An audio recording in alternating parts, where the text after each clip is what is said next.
Well, Broadway fans, we're in the middle of Tony season, and I'm here with someone who just got his third Tony nomination for taking on the iconic role of Atticus Finch in To Kill a Mockingbird. I'm Sam Eckmann from Gold Derby, and joining me is Jeff Daniels. Thanks so much for talking with me today, Jeff. Thank you very much. It's, well, I guess the word iconic follows this story around quite a bit because it's been deemed America's favorite novel. Gregory Peck won the Oscar for it. So how do you, as an actor creating this new version, deal with or reconcile that legacy? Is it daunting to step into?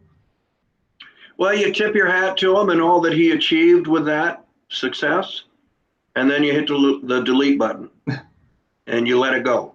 Because you can either look at it like he gave the definitive, can't imagine anyone else playing the role performance, or he's the only guy who got to do it. Mm-hmm. And I have to take the second one. I have to take the latter and approach it as if we're originating the role, which we are. We're originating the role in the play version, which is Aaron Sorkin's play based on the book, which is different than what Horton Foote did in the early 60s. So it's the same, just different. And that allows you to go, this is what we're going to do with it. And then you throw it at the audience and you really stop thinking about Gregory Peck or what was done in the movie or even the book pretty soon into the rehearsal process. You're going down a different road to the same place, but a different road. And I think you forget about that fairly quickly as an audience member as well. It is its own beast. And you certainly have a history with Aaron Sorkin from the newsroom. This script does feel different from his work in a way. It certainly has his signature style, but he does feel different from his past. And I'm wondering what first grabbed you about it when you read it. Well, the difference is that Harper Lee's in there. He's got a blend with what Harper Lee said and what she wrote and what he's writing around that. And so it's kind of this, it's not exactly like doing an episode of Newsroom or West Wing. You still have his thoughts, his themes, what he thinks Atticus should be going through. And that's where you start to, oh yeah, that feels like a Sorkin line, where there are lines in there you just go, oh yeah, and this joke that's like 16 words to get to the laugh, and yet if you do it right, you get the laugh. That's a Sorkin joke. So he's in there, but so is Harper Lee. And I heard you, you hadn't read the book, I think I heard, until you were cast in this. So what was your first reaction to the book?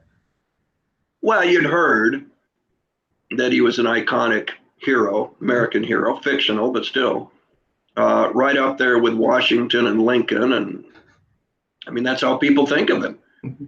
This idealized version of what a great white man could be, who cares about other people. And that what was the question? Oh, just your first reaction to that book in contrast to the script. Yeah, you got it. You understood why he was so revered. The book was also from the point of view of a very young scout looking up at her great father. And, the play version is a little more eye level. Scout is older, looking back when, she's, I'm going to guess, late 20s and in law school or just out of law school. And she's looking back at when she was a young girl. And so that seems to be the biggest difference. Yeah, one of the main shifts in this one is that even though we thought of him as this, incredible, unimpeachable man, this one really challenges Atticus's beliefs.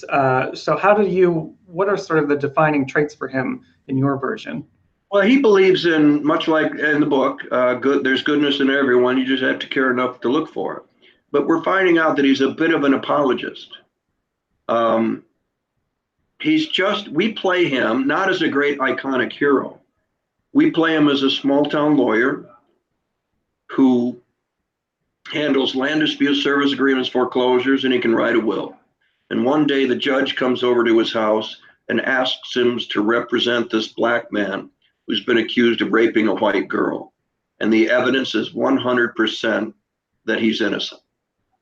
Will you please do this? It's time. It's time to take on the great white South. And this guy is 100% innocent. Go win the case. It's time. And Atticus does that, and he finds out that that's not so easy. His belief that there's goodness in everyone, that there's a better angel in all of us, and that angel will win out, is challenged. And he hangs on to that. I know these people. They aren't strangers. I know these people. They're my friends and neighbors. Why are they doing this to this innocent, obviously innocent man? And that's the change for Atticus. And he has to realize that sometimes, especially in 2019, the better angel isn't going to come out, and that you have to be willing to stand up for things like goodness in others, or just goodness, or decency, or civility, or respect for others. And that's what gets put on trial in the play version. And Atticus has to rise to that. There's you have your physicality in it is very centered and sort of calm. And there's one moment you have where you get physical with Bob Ewell. It's the one moment it throws the whole audience for a loop because your demeanor snaps there. Do you find that as a point where he's really witnessing that change in himself? It's to replace the shooting of the rabid dog in the book, because we just couldn't figure out how to even remotely believably, even by having an offstage dog, we didn't know how to do that. So you have to have something where Atticus, in front of Jem, his son, is more than just someone who won't fight, who is meek. Not weak, as Jem says, but meek. He just won't fight. And Atticus does. And he hates himself for it, because he's always taken the high road, and all of a sudden he's right down in the gutter with Bob Ewell. And he lost it, and he goes, thank you for stopping me. Because violence and strength aren't synonyms, they're opposites. And he believes in that to in his bones. And he's very upset with himself that he, went off the road there pretty much, and kind of, went after Bob Ewell. And it's just part of Atticus realizing that Bob Ewell isn't going to hear him otherwise. And he comes to that. He wishes he would, and he wishes more people believed in the things that Atticus believes in. And I think that's a lot of what's going on with the country today. People have to decide not only whether they want their taxes lowered, or whether they want the manufacturing jobs to come back like he promised. They have to decide whether they believe in compassion, decency, civility, and respect for other people.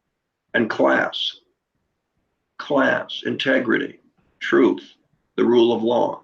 They have to ask themselves if they believe in all that, because it's not enough just to say, my taxes are lower, I'm okay with it.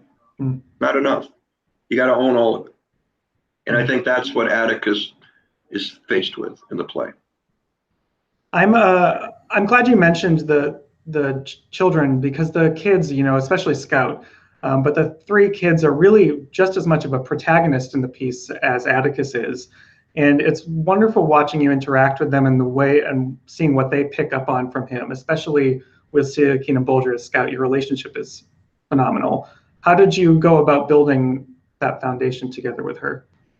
It's just trust. It's actors trusting each other and respecting each other, and making sure that, when you're playing ping pong up there, which is really what acting is, act, react,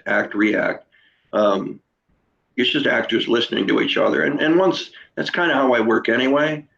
And so when you have characters that do love each other and care about each other, like a father-daughter relationship, you just fall into that, and I have a daughter, I have two boys. So it's familiar territory for me. And Celia's just great. I mean, she's just, you look in her eyes and she's there. She's right there. So that she makes it easy. And well, what you were talking about before with how the show mirrors what is going on with the country. It's a book from the 30s, then we have a movie from the 60s, and now we have this stage version in 2019, and it feels like those themes are still relevant. Do you think, have you seen the audience kind of go with you on that journey? Have you gotten a good reaction afterwards? Yeah, we were concerned about the book people, the movie people, the Gregory Peck people. However Aaron Sorkin and Bart Shear, the director, did it with the design team, they brought them into the novel. We pull them onto the stage with us. So we like to say, you read the book, you watch the movie, you feel the play. There is something about these characters are familiar to them, but different. They're three-dimensional. They're living and breathing and walking and talking right in front of them. And they get pulled in. And the story they thought they knew, they're just finding some other things in and around it. And I think we've gotten a lot of reaction where, we thought Broadway, we knew we were ruining the book for these people. But at least the people you talk to out when you're signing autographs, it made me want to read it again. It made me want to understand how it applies to today. It's what Sorkin does so well, is you leave the theater thinking differently. And that's Aaron. When Aaron writes anything, that's usually what happens. The audience walks out thinking differently, or thinking, or asking questions, or questioning their own beliefs. That's what a good play or a good piece of art does, I think. Yeah, and Aaron did write this for you, essentially. He had you in mind when it came about. What does it feel like? I imagine that it doesn't happen often as an actor to have a piece that's written specifically for you, tailor-made. Well, I've had people write stuff for me, but they tailor it for you like a suit. And, they find out what you do really well, and they exploit that. They may see things in you that they know you can do, you just haven't done yet. That's the exciting part.